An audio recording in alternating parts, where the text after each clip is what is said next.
Welcome back. My special guest today is Sean Kirkpatrick. Sean's a drummer and a painter.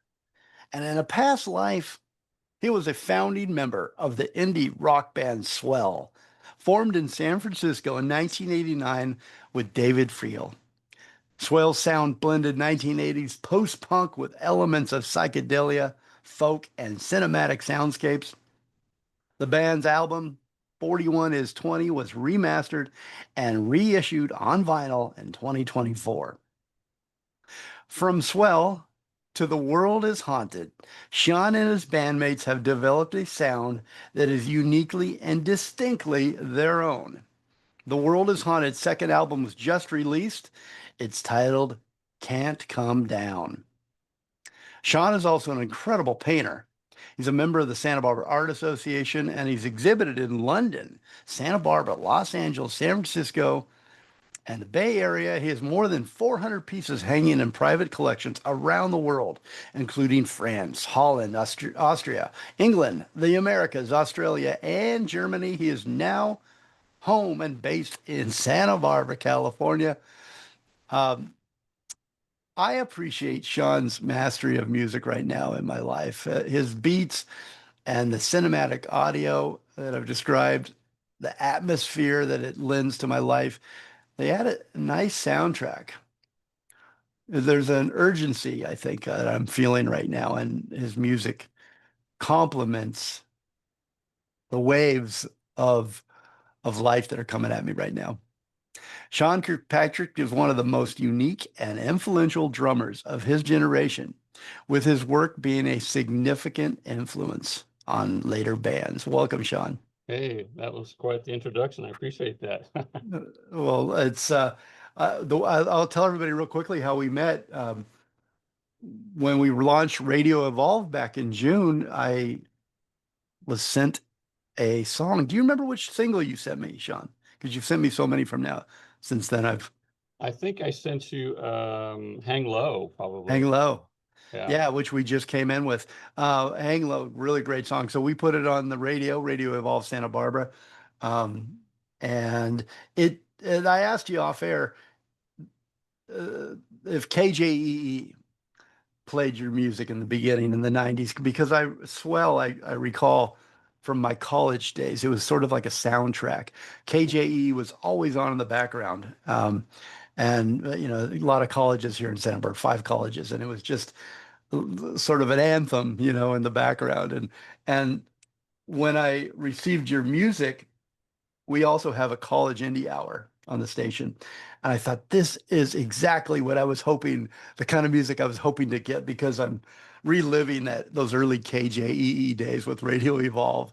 And Nice. what's unique, yeah, is that I love, Sean, about 90% of the music has all come from people here in Santa Barbara, such as yourself. So I appreciate it. Yeah, there's some talented people in Santa Barbara. We all gravitate towards There this is, and we have a sound, right? I mean, Yeah. Yes, I've always felt I've been here off and on half my life, and I've always felt that of most places I've lived, Santa Barbara being small, still has a plethora of creative, talented people that just are drawn to this place. mm, yeah, a lot of inspiration can be had from this location of the world. Yeah. We're very lucky to live here, and broadcast from here. Share your music. So, what is the Sean Kirkpatrick sound? Can you describe it? Wow. Hard to Well, describe, isn't it? I would say if I had to summarize, soundtracky for sure. Swell was very interested in creating moods and textures and colors and taking the atmosphere of San Francisco and more specifically the Tenderloin, where we had our own studio for 5 years, putting those on the records. And now with my own solo thing, The World is Haunted, I mean, I can't help but stay close to those roots. Found sounds, things I've recorded on the beaches here or downtown at night, late at night in the funk zone, kind of creep in old trains going by, coupled with the ocean. A little dark, maybe it can be. World is Haunted isn't. I know it sounds like a band that could be kind of goth. We're not goth by any means, but a little more shades of purples and dark blues, and maroons. dubby kind of, a little Mhm. reggae dubby from the 70s golden era of dub reggae, I think really creeps in. What else? A little Western vibe, moody, thick in Yeah. atmosphere. Yeah. And that's, when I grew up here off and on in Santa Barbara. And in high school, The Cure was really big. And they've got Uh-huh. these, big sweeping melodies and I don't know, and it was all moody and it was a little dark, how you described. And I just remember, for me, being down at the beach at night with my friends or at parties up in the canyons or, it was, even though Santa Barbara is this beautiful, bright place to live, there is this like undercurrent of kind of music that's authentic and moody and all those things you described that your band is. There's a couple other points I wanted to make real quick. You mentioned the funk zone Mhm. in the dark. There is a really cool painting. I want to send people to your artist page, SeanKirkpatrick.com. It's SeanKirkpatrick, Patrick. There is a painting, late night on the Funk Zone. Oh, right. Yeah. Yeah, it's a beautiful painting. I was looking at it a little bit earlier. Uh, and then back to the Tenderloin. Could you describe for people that are listening around the world the feeling of the Tenderloin? And I mean, that's some root. You've got some deep roots there that have Yeah, spilled over right into your for your sure. other music and your new band. Yeah, I mean, growing up in San Francisco, I was exposed at a very young age. Not that I lived in the Tenderloin, but passing through many times. Just it's heavy, thick with sadly the sort of forgotten, many people forgotten aspects of life that couldn't make it, that are falling through the cracks. A lot of drugs, a lot of crime, petty crime. But I will say it was cheap to have studios there because no one wanted to be there. So we were renting warehouse space back in the late 80s and 90s where we called the Tenderloin home. And it's a dangerous place to be, especially at night. I was just there, ironically, last week. I went to a Giants game and saw some old friends, and I passed through the Tenderloin. I was like, God, things just don't change. It was still filled with homeless people sleeping everywhere on the streets, needles everywhere. It's a dark place. It's unfortunate that it hasn't recovered. How did that spill over and influence your life at that time as a young musician and Swell and the music that you guys were creating? Yeah, well, stepping outside the doors, there it is, Yeah. there was a transvestite bar right below our studio called the Peter Pan with just a collection of colorful people coming and going, junkies, prostitution. I mean, it was hard not to bring that in with us when we were upstairs recording.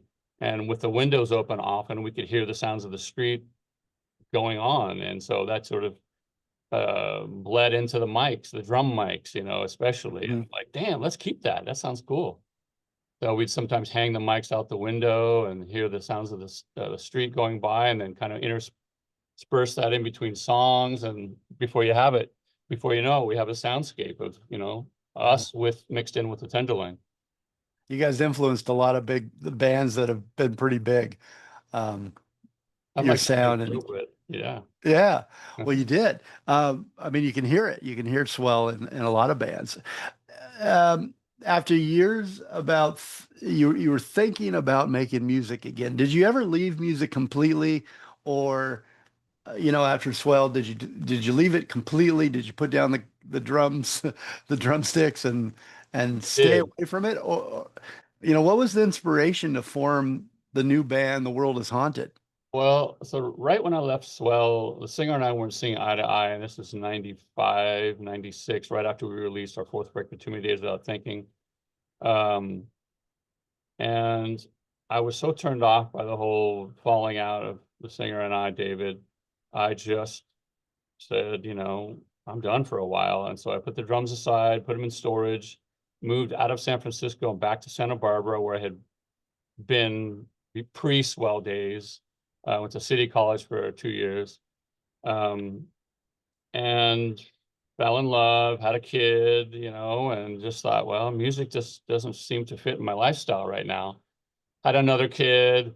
You Um, have two boys, right? all yeah, two boys. But all the while, let me just say, I'm a music fanatic. I mean, music is my life. I mean, like most of us, I'm sure listening to your station and you included, I can't go a day without music. And so I was always in the back of my mind thinking, God, what do I want to do? What's the music I want to do? So being a painter, as you mentioned, thank you for that. I just decided one day to put the paints aside because that's where all my creative juices were going. And about 5 years ago, you know, I said, I have got to make music, and just started tinkering um, sonically and, you know, writing stuff, and then realizing I can't play the bass like I would like, the guitar like I would like. So I incorporate local friends of mine, Tommy Kern, a great guitar player in Santa Barbara. And surfer, yeah. And so, well, no, another Tommy Oh, Kern. different. I'd like Okay. to think, right? Danny Ornelas, a very good friend of mine who was in the industry in LA for a long time, ironically worked for the label that we were signed to, Swell, Deaf American. He was here and he played bass on most of the songs. And then before you know it, we had a record. So mastered it, you know, and put it out on vinyl, printed 300 copies, and there you are. That's all where I am right now. The world is, And that was your first album, Fly Now. yes, Yeah. exactly. Photo of that on the front, or on the back cover, I should say, is the old Laguna Market on Laguna and Olive. I don't know if you don't have the hard copy of the record. I sent you MP3s, but I'll send you the record. It's got Santa Barbara art on the back, and you know, it's thick for me and Do thick. you do all the artwork on the albums? I'm looking at one now. We're looking at your new album cover here. If you're watching this on YouTube, Yeah, beautiful cover, thanks. beautiful Yeah. art. I mean, I have a background in graphic design, and of course you mentioned painting. So I tried to incorporate, you know, both of those in both albums that we made. And yeah, it's just, What do you like to work with the most in medium when you're painting? well, I used to do pastels a lot, but then they became a little too toxic, breathing all that dust in all the time. So I Yeah. switched to oils about 4 years ago, and that's where I am now. Yeah, I love oil. That sort of looked like this album cover looks like oil. Is that right? Yep, that is oils for sure. Uh, I know this is a really generic question. I'm sorry for asking it, but it's just because I'm curious and I couldn't find it anywhere. I'm sure you've been asked this a million times. Um, the name is very unique. What is it saying? The world is haunted. Yes, that's just it. It's Well, just straight. The world is haunted. yeah, well, okay, so we were making the music before there was a band name, you know, 5 years ago, and I kept trying to come up with names, and I realized that a combination of words is the safest, because if you have a one-word name, there's often another band like Swell. We Mm. have, you know, that band name is copywritten, but sadly, there's 3 or 4 that I know of bands called Swell now. And I'm like, I don't want that to happen. I don't want to have to hire a letter and send out a letter to, you know, cease to exist, blah, blah, blah. So I'm just going to mix some words up that feel slightly moody, thought-provoking, and I don't know. Just one day, I'm like, the world is haunted. That's it. I'm done. I don't want to. I don't want to be labor over it. That's it. Oh, it's interesting. You've been compared to Stuart Copeland, and he was on the show, one of the shows that I produced a few weeks back, and he talked about the Police in the same way. He said it was the worst name that they could have ever chose because they could never get a copyrighted being the Yeah, Police. exactly. That's interesting. Things you don't think about as a fan, but as a being in the band, you got to really think about those things. Yeah. Um, is there on this new album? Is there a greater immediacy in terms of your drumming and the percussion? Is there, I mean, are you feeling, I don't know, pressure? Are you feeling immediacy, being in the moment? Your skill as a drummer, as a musician, is that true on this album? Well, on both records, I would say I felt a little bit of pressure for the drums to be in the forefront and creative and unique, because one, that's just how I would like to drum. I'm not one to just play a steady like a dum dum dum Hmm. dum. I like to interweave and come in and out of things and let the music breathe and have much more space than most drummers, I think, allow.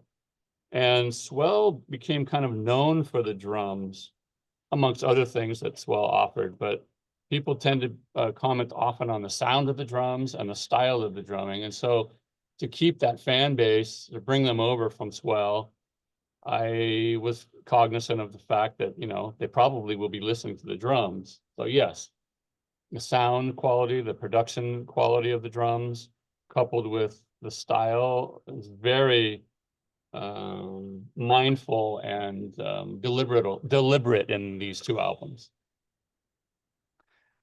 You mentioned David Freeland. You had a falling out and in the band Swell. Yeah. He passed away in 2022. What would you say that's good about him, like as an influence on your music and your life? Yeah, You have any? that's easy. Thanks for asking that. That's important to me to express. David and I really clicked when it came to making music, and his style of acoustic guitar songwriting really complemented my drumming, and so it made me a better drummer, just by listening to what he came up with each time we were creating music. Um, he was a few years older than me, so he had a little bit more developed musical intelligence, I think, than I did when we first met. And he would often suggest things, and to this day, they stick. He was big on, as I said earlier, letting the music breathe, space, less is more. And I thank him for that, because that's definitely been my protocol. Mm. Yeah, we're going to listen to a little bit of Forget About Jesus right here.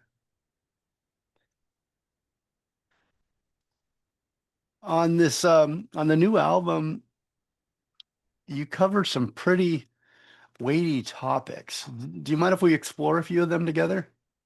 Sure, if I can remember what they're all about. I got to look at the record right I got a now. list here. You just you may not want to talk about all of them, but I've got them here. Addiction.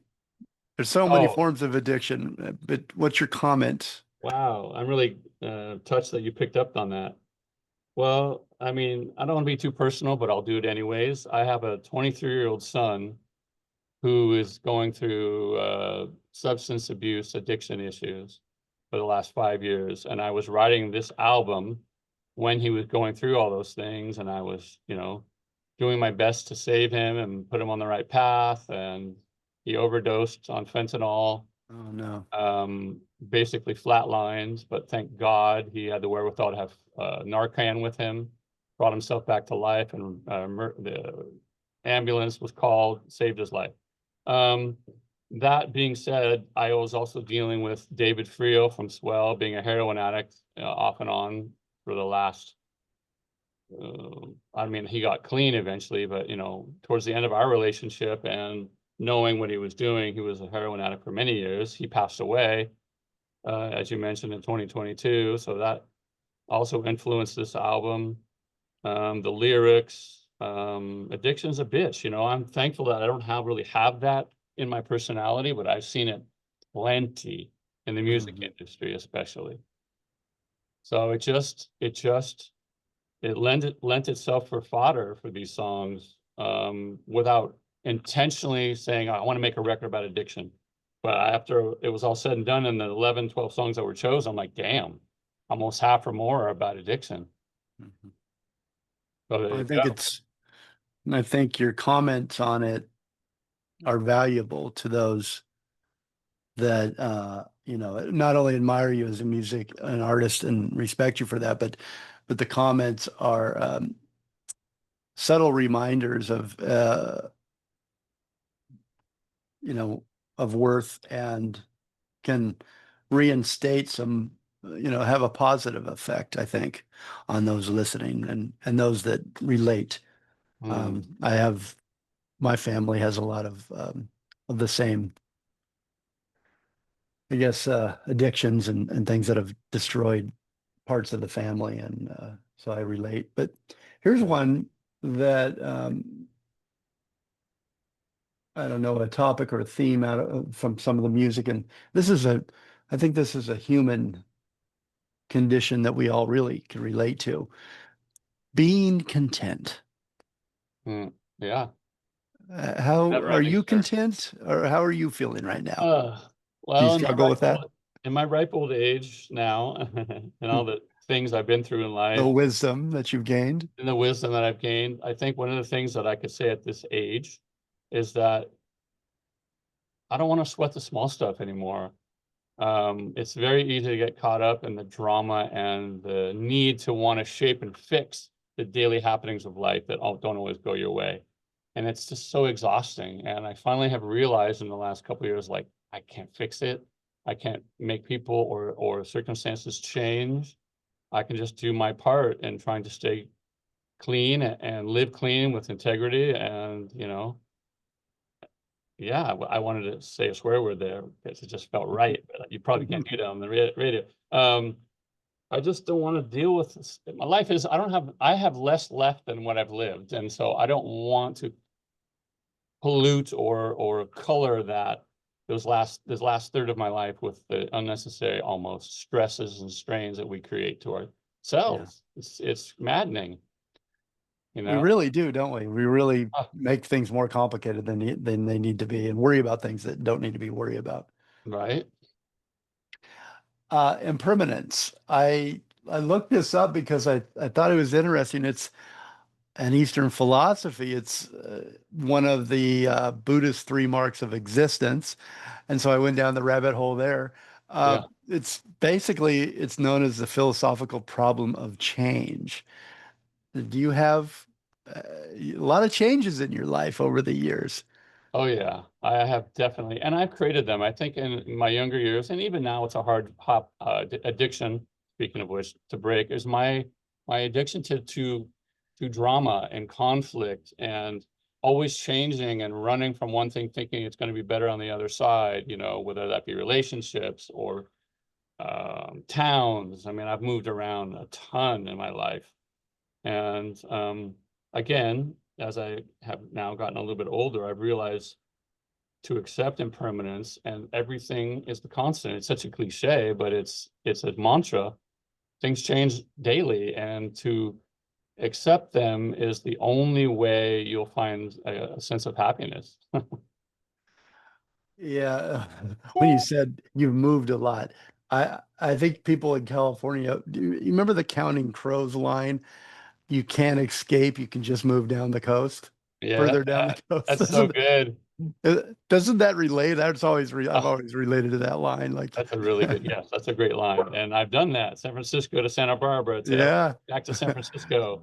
You're back to San Francisco, Santa Barbara. Loki, stop barking. Sorry. you got a co-host there. I got a border collie. He's kind of barking at something. I don't know what he's barking at. Well, how much does surf, moon, and sea play into your life, and how does it affect you? Yeah, Well, hugely so. before the show, you were just coming from the pool, right? Or the ocean? Yeah, I'm not sure which. water, water, water, Water. water. I have got to have water daily in my life, whether it be swimming in the ocean or the pool or a creek or a lake or surfing, body surfing, whatever. Yes, I am an addict to the ocean, mostly, first and foremost, but any kind of water. I live in Santa Barbara for that reason. I grew up in San Francisco, Santa Cruz area, and the ocean takes your head off up there. It's not your friend for the most part. It's very foreboding, dangerous, and colder. And so that was what I really gravitated to when I first came to Santa Barbara when I was how old was I? 19. And I just love the smell of the ocean here in the air, the sound of it, obviously. That's just solace. It's huge. It's my addiction. Yeah, there's so many. I think I said maybe, or maybe I was just thinking it. There's so many addictions of every kind, right? And Yeah, we've talked about a lot of them. Some of them are good for you, and some of them are bad. But we definitely, I think, as human beings, tend to find things that we become addicted to. yeah. Uh, how often are in the album, in your new album, um, one of the I guess topics is ghosts and visiting ghosts and Have you been have you been visited? Have they been visiting you, or do you visit ghosts? Yeah, yeah. This is a controversial topic because a lot of people don't believe in that aspect of life. And I found lately when I try to express or talk about these things that have come up, they're like, yeah, really? Um, yeah, in my lifetime, I've had enough exposure and experiences to feel confident in my opinion that there are ghosts on this world, in this planet. And one in particular experience I had moved into the Magnolia building in Santa Barbara on Santa Barbara Street, right across from the University Club. It's a I lived there myself You for one time. did. I Oh my did. God. Okay. So I was living in a unit that had a ghost in it, in my opinion, and was visiting me on a regular basis. And I was just beginning The World is Haunted. I didn't have the name for the band yet, but um, I was writing lyrics and ideas and jotting down on my notepad, and it just bled in, you know? Wow. Yeah. And so I kind of was grateful because it sort of motivated me to want to express this in music. Yeah, that could, if you know the place, I'm sure that most of the listeners don't, but I'll describe it. It's this beautiful property with a lot of little bungalows and little, apartments up in the trees, a beautiful Yeah. magnolia tree and trees Yeah. on the property. A lot of windows, really old, and it looks like an old Hollywood movie set, maybe. Um, and yeah, I mean, now that I think of it, I feel like maybe I had a ghost there. I didn't think of it that way, but it has that feeling. And it was a brothel, like way It back in was, the 1800s, I think. So it was, has yeah. has a long history. That's so funny that you live there. I Yeah. lived in the past the first, right there, then the front. Yeah. Uh, I lived in the second one back above, up in the trees. It felt like a tree house. That's where I was, up the narrow Really? staircase. Yeah, yeah. A very Was it narrow one staircase. bedroom? In the balcony, yeah, one Yeah. bedroom. Yeah. Wow. What was the ghost name? I wish I would have known about him I don't before. know, but it felt female, and it would often sit on my bed when I was dozing off to sleep, when I didn't have my kids with me. So yeah, it happened a lot. It was Wow. crazy. Wow, that's so crazy. What a crazy coincidence. I found a fellow Magnolia Yeah. roommate on the Yeah. show. When did the painting start? Oh, the painting started. Well, I went to art school, I went to San Jose State and studied fine art and graphic design.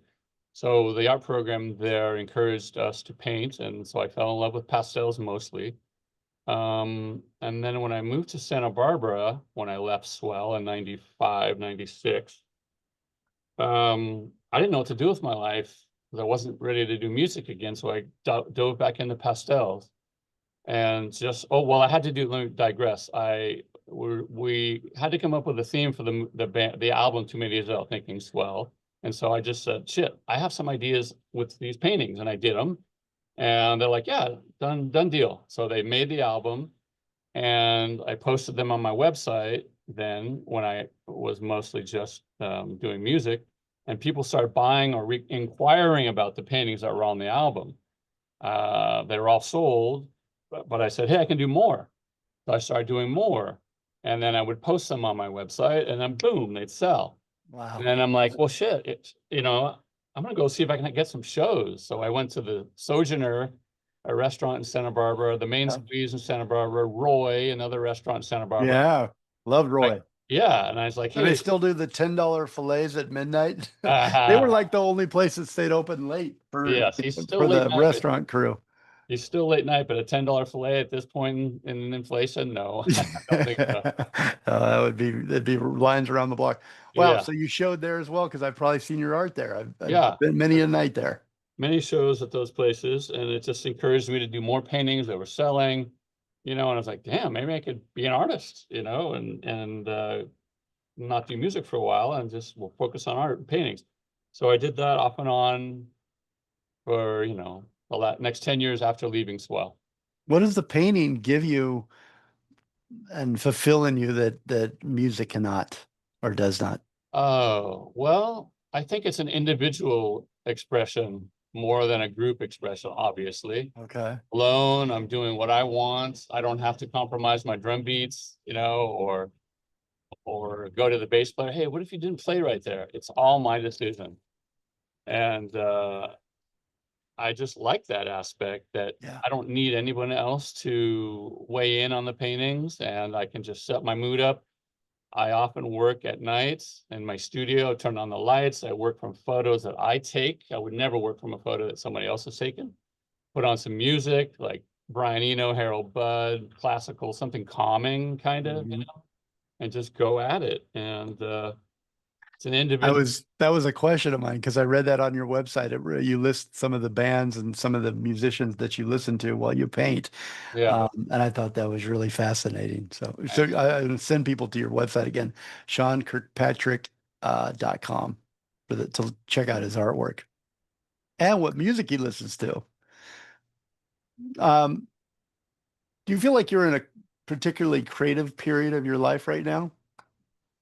I was. I made these two albums, The World is Haunted, first two records back to back. Well, as soon as I finished one, I started on the next one. And then Swell had a demand to go back to Europe and tour. So we did that for 2 years in a row, April and May of the last 2 years. And then we did some West Coast shows from LA to Seattle. So musically, yes, I was in the total zone in creating um, music. As far as painting goes, um, I had to create a show at Roy that I booked, a restaurant in Santa Barbara, because I had booked it before I had any paintings. So as soon as I got back from Europe, I'm like, I just dove in 3 months, 4 months of just creating 20 paintings for the restaurant. And then kind of burnt out. I was like, damn, I've been going creatively for music and now paintings for 3 years straight with no breather. And so I got into a quiet zone. And it's starting to eat at me, the quiet zone, too much quiet doesn't do me good. So Mm. yes, I'm ready to ramp up and get back into painting. I don't think I'm ready to do music right now. Do you feel like it sort of ebbs and flows your creativity in the time that it comes to you? Not to use Yeah, a surf metaphor, but you got to ride that wave. You got to jump on it when ride it the comes wave. by. Yeah. Yeah, it's demanding for me to do both at the same time, paintings and music. And so when I'm doing one or the other, it's sort of full immersion, or I won't do any of it. Mhm. I just got commissioned to record on a French artist album, and I just finished 10 songs with him. And so that's put to bed. And so now I'm ready to get back into painting. Mm.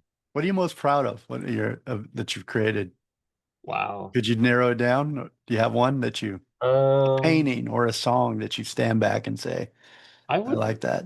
yeah, I would say it's funny. I thought about that the other day. There's a song on the first album of The World of Sonic called Mama Hey Now.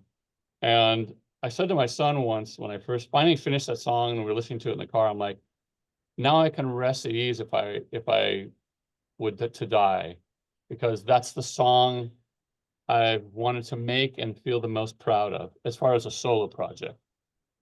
With Swell, there's a song called What I Always Wanted that also feels that way. Like, wow, I can die now. I've Yeah. left I just something. listened to that. Hmm. Oh, you did? Okay. Yeah, I did before our Yeah. interview. Yeah, that's great. And Mama Hey Now, we played um, before we came, as we went to break, just Nice. for reference for the listeners. Um, yeah, and you can find the whole soundtrack. We put our soundtracks together. These songs were submitted to me by Sean, and then we put together a Spotify soundtrack. So if you like the music in the show, just go down to the into the copy there, and there's a link directly to the soundtrack, so you can listen. And maybe I'll put a couple more of those songs on there that you like, Sean. Nice. All right. Yeah, you should be proud of all that. You should be proud of everything you've done. Thank you. Um, it's been so, our time is up, unfortunately. It goes way too fast, but it's been Yeah. I'm so happy that you sent me your single, and I'm so happy that we got a chance to further get to know each other. Um, the World is Haunted's new album is out right now. Can't Come Down. It's on Apple Music. You can also buy it off the website. There's a limited edition blue swirl vinyl. I don't know what that means, but it's beautiful. It's actually behind me. Look, you can, Yeah, if there you're it is. It's looking at got like YouTube, there's a little bit of swirl going on with swirl in the blue and blue. white. Yeah. Yeah, very pretty. Almost like a paint mixture, Yeah. right? On a Yeah. palette. It's printed in Belgium, and I don't know what that means either, but Sean, tell me because apparently that means it's good, really Yeah. good. Belgians do everything top notch. Their beer, their bread, their economy. Uh, it Uh, just happened that when I was in Europe last year with Swell, um, I had them mastered and created in Belgium because we were touring Europe, so I could sell them on the tour. mm. And then what I didn't sell, I brought home. Well, you can also get a signed copy by Mr. Sean Kirkpatrick, my special guest today, if requested. What's the best way to do that? Just email you and request when they buy it? Yeah, Put something in there? you could email me through the website or Bandcamp or Spotify, or excuse me, or SoundCloud. But Bandcamp is a good way to hold of me. Yeah, Bandcamp's a good way to. I always say this because I think all the artists tell me they make the most money when someone buys something from Bandcamp. I hope that's still yeah. They take true. a So, minimal cut, not much. yeah. TheWorldIsHaunted.com. That's where you can find merchandise. You can find the albums. You can get a hold of Sean through TheWorldIsHaunted.com, on Facebook at Swell Songs and The World is Haunted. And you can also go to Swell. Is it swell41.com? Yeah. Swell41.com. One last place to go for Sean's artwork, SeanKirkpatrick.com. SeanKirkpatrick, SeanKirkpatrick.com. You can check out all his beautiful works of art there. There's a lot that's going on in Sean Kirkpatrick's world. Uh-huh. And don't get scared. The world is haunted, but he makes it sound pretty good. While you're shopping there, pick up The World is Haunted's first album, which is entitled Fly Now. Reviews. I want to read a couple of reviews here of the album. Cool. Commander Todd Siskey he's the GM and the program director at WFAQ LPFM. He says of the album, life sonically cast, perhaps in the past, rhythm to spaces we're glad to go. We all knew the world is haunted. This is what it sounds like. It sounds really good. It's definitely something new, yet I sense a bit of deja vu in the grooves. Earth, surf, in the midst of storms raging somewhere. Okay, Evelyn Goulet, Paris, she says that feeling of warmth and a touch of the dead, dancing with the bass and drums. And Mm. Bruno Polaroid says there's something eerie, like a world on the edge of a sinkhole, and the world is haunted. Great reviews, great album. We're going to go out to break here listening to. I have, Sean, I think, and I can change this if you like, but what I have is All I Need Is Today was the Mm. song I was playing that I originally programmed here that everybody's going to listen to. Um, we can swap that if you like me to. No, that's a good one. Okay, I think it's great. All I Need Is Today. Do you want to set it up for us? Yeah, All I Need Is Today is a song that I wrote in like an hour. Those don't come easy. Usually it's a lot of time on each song, but this one just flowed. Um, it's the truth. All I need is each day. I'm trying to live it day by day, cliche as it sounds. That's my motto at the moment. So that's truth in this song for me. It's a great sentiment. It's a great motto. I like it a lot. Love the music, Sean. Thank you so much for coming on. Any tour dates coming up? Anywhere we can see you live in Santa Barbara or elsewhere?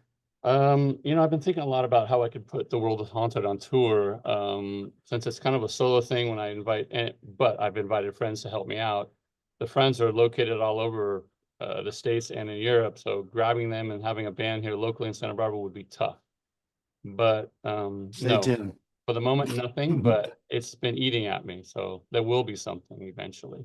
Oh, good. We'll look forward to that. And well, and just for the listeners, check back on the site often, theworldishaunted.com. Sean, thanks so much. Yeah, thanks for having me. I appreciate it. Communicate, but listen more and evolve. Everybody have a great week. Oh, next up on our next show is Brian Bishop, Bald. You may know him as Bald Brian on the Adam Carolla Show. He's our next guest. Have a great night, everybody.